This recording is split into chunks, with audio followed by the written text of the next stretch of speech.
এবছর এটা আমার প্রথম সিঁদুর খেলা। মায়ের মুখ দেখা, মাকে বরণ করা সব মিলিয়ে একদম অন্যরকম একটা অনুভূতি। গতকাল ছিল দশমী, আর দশমীতে আমি পরেছিলাম লাল পাড়ের শাড়ি, আর ঠিক এইভাবে আমি সেজেছিলাম। এই হলো আমার দশমীর থালা সাজানো। তো পুরোটাই আমি কিন্তু ইউটিউব দেখে দেখে করেছি।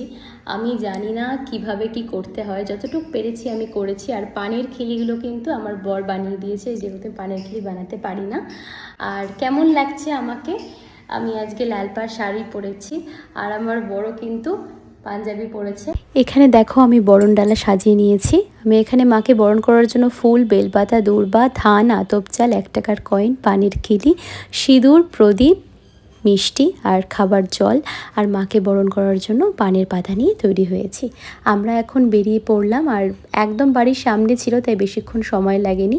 অনেকক্ষণ লাইন দিয়ে দাঁড়িয়ে থাকার পর কিন্তু মাকে আমি প্রথমে পান দিয়ে, সিঁদুর দিয়ে, মিষ্টি খাইয়ে মাকে একে একে করে বরণ করে নিলাম। সত্যি বলতে এই অনুভূতিটা কিন্তু একদম অন্যরকম। এটা আমার প্রথমবার, আর আমি সবার কাছে শুনে শুনেই সবটা করছিলাম, আমি সঠিকটা জানি না।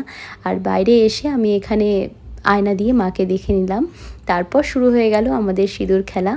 এখানে সবাই নতুন, আমি কাউকে ঠিকঠাকভাবে চিনি না, তবে সিঁদুর খেলতে গিয়ে কিন্তু সবার সাথেই পরিচয় হয়ে গেল। তারপর আমরা সিঁদুর খেলা কমপ্লিট করে আমরা বেরিয়ে পড়লাম বাড়ির দিকে। দেখো আমার মুখের অবস্থা। সব শেষে আমার সমস্ত বন্ধুদের জানাই শুভ বিজয়ের প্রীতি, শুভেচ্ছা ও ভালোবাসা। সবাই খুব ভালো থাকো, সুস্থ থাকো, আনন্দে থাকো।